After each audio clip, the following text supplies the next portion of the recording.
Hello students, welcome to e-learning. In this video, we will be discussing the fourth lesson from the poetry section of Alternative English, that is Indian Weavers by Sarojini Naidu. Sarojini Naidu was one of India's most prolific poets and a national activist in the pre-independence era. She was born on 13 February 1879 in Hyderabad. She was given the title Nightingale of India by Jawaharlal Nehru for the lyrical quality of her poems. She was the first Indian woman to become the president of the Indian National Congress and independent India's first woman governor. She won a scholarship to study in King's College, London. After her Persian play, Mahir Munir was read by the Nizam of Hyderabad. In 1905, she published her poems in a collection titled The Golden Threshold. She died of a cardiac arrest on 2nd March 1949. Indian Weavers is a poem included in the Golden Threshold collection by Sarojini Naidu and is a tribute to the weavers who weave the beautiful and myriad types of fabrics we use in everyday life. Indian Weavers by Sarojini Naidu is a short poem consisting of 3 stanzas having 4 lines each. The poet talks about 3 types of dresses that the Indian weavers weave at 3 particular times of the day. Metaphorically, each time and the dress weaved in that time symbolizes a particular stage of life. The poem can be folded into 3 parts. Each stanza represents the 3 stages of life. Each stage represents childhood, youth, and old age respectively, or more appropriately, birth, living life, and death appear to have been significant as the 3 stages of the cycle of life. Nonetheless, we find that the poem has been structured in a question-answer pattern. The poet asks 3 questions to the weavers and they answer accordingly. To put it simple, however, in the questions and answers lies the temperament of the poem. The poem has the rhyme scheme AABB. The poet uses a number of literary devices to express her ideas like simile, imagery, metaphor, etc. Now let's move to the text. The first stanza reads like this: Weavers weaving at break of day, why do you weave a garment so gay?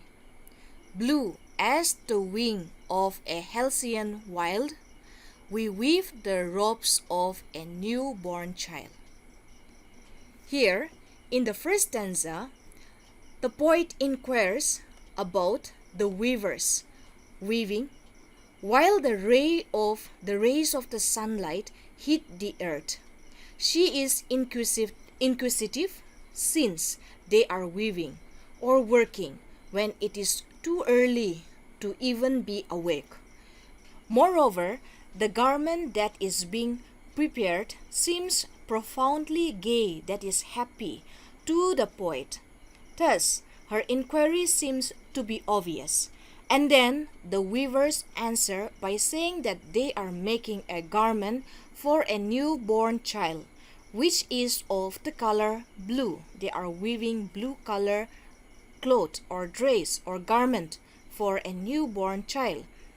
That blue which the halcyon bird has been dipped in, gay and merry and bright in its innocent appearance.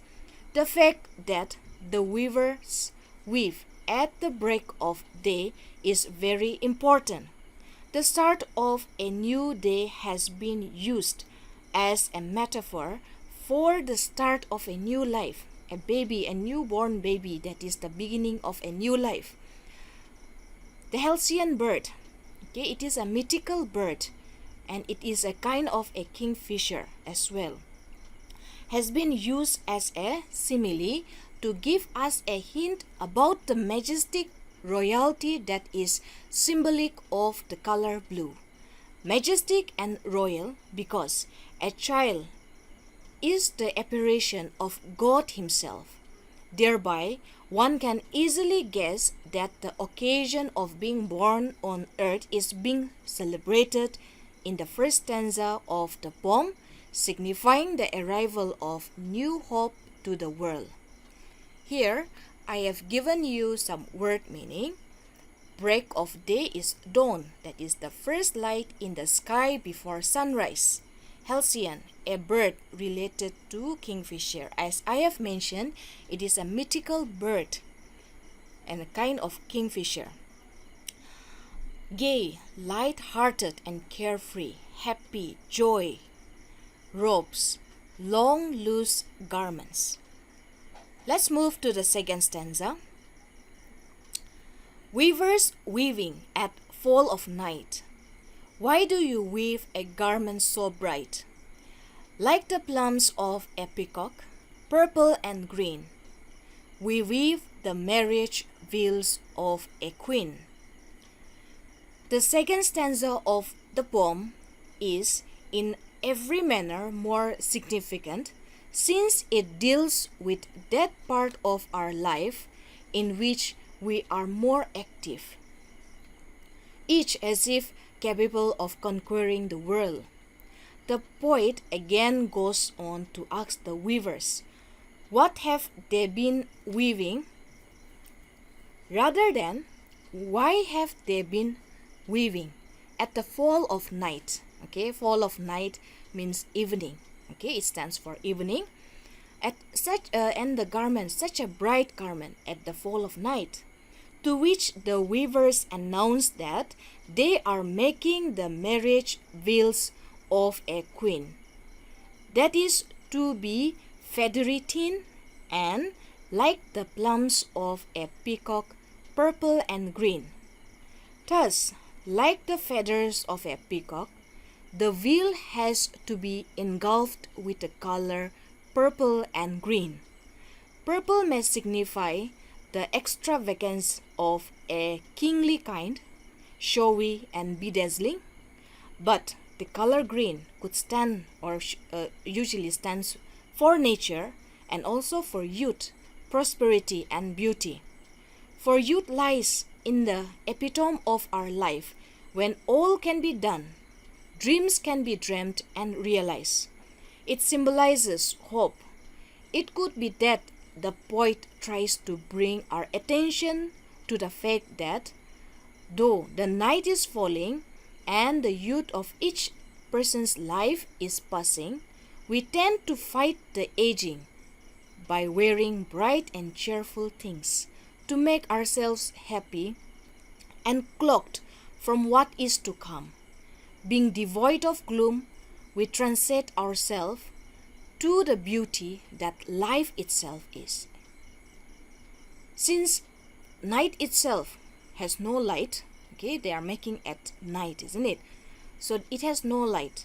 The youth, by wearing some bright clothes or garment, are providing light to produce a ray of hope, okay, that raised in the color green, whereas purple stands to signify the shiny nature of youth, which eliminates darkness with its bright shine. So it carries, okay, wearing bright garments signifies or are providing light to produce a ray of hope in the darkness. However, the mention of marriage veils could suggest the stepping of the youth into adulthood, margined by responsibilities. Thus, purple and green refer to the two parts of youth. The poet first mentions purple because it stands for the early phase of youth, when one is devoid of many responsibilities and is dressed in their best attire, okay, which may also give us an idea that it is a time when they are at their best selves. And green stands for latter part of the youth, where marriage and thus responsibilities make one's life more settled and calm, filled with blissful moments of love and care. Therefore, this stanza for the mirth and the free and vibrant nature of youth, which afterward become more grounded and joyous, has been hinted in this stanza. Here the word meaning is garments, a piece of clothing, plumes, feathers, veils, a piece of cloth that covers a woman's face. And if it is a marriage veils, you understood that, isn't it? It is understandable. Let's move on to the next and last stanza of this poem. Weavers weaving, solemn and still, what do you weave in the moonlight chill? White as a feather and white as a cloud, we weave a dead man's funeral shroud. The last stanza of the poem occupies our minds the most and leaves us brooding over the ultimate end of each of our lives. In the third stanza, the poet asks the weavers regarding why are they weaving at dead of night, when nature is still and it's very cold and chilly. The attitude of the weavers seems to have altered, as they are extraordinarily quiet and calm in their reply, when they go on to say that they are making a lifeless being's funeral shroud. For life has left the body of the dead man, and one can suppose that the man has been engulfed by the peace of his soul. On this saddening and grieving occasion, the weavers are making the dead man's funeral shroud, which is as white as a bird's feather and as white as a cloud that a cloud can be. Interestingly, for the first time, the first time and the only time, the poet notes the expression of the weavers. They are solemn and still. This could indicate that they are in showing respect to the departed, are going about their work in resolute silence and solemnity. The word still may stand for the immobility of the dead. White has been repeated twice in the second last line, signifying purity and old age, coming of the being more close to death and to God, as they call it. The use of the word feather obviously denotes that since the body is now lifeless, there is no weight content in the body or in the man. He is as light as a feather. Again, the use of the word cloud could indicate, going by the general notions, that the soul of the dead man has reached the domain of God that is supposed to be beyond and through the clouds. Thus, the last stanza emphasizes on the last stage of a man, that is old age and eventually death. The word meaning given here is solemn, which is not cheerful or smiling, moonlight chill, cold, dead night, shroud, a cloth that covers the dead body. Okay, now moving on, next we are using the literary poetic devices. Okay, the poetic devices employed in this poem are simile. Okay, simile and example, like the plumes of peacock. Next, metaphor, white as cloud. These are taken or extracted from the poem. Alliteration, weavers weaving. Imagery. Example, blue, which is a bright color. It emphasizes on the joy of life.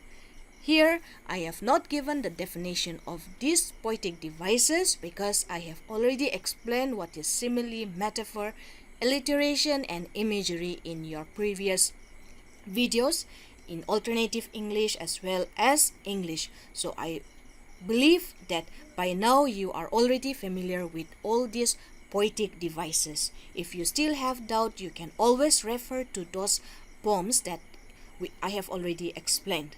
Okay, this is all for this poem, Indian Weavers. I hope it is very interesting for you and you would like it. Make good use of it, go through it, and attempt the questions which is given at the back of your textbook. Okay, thank you so much.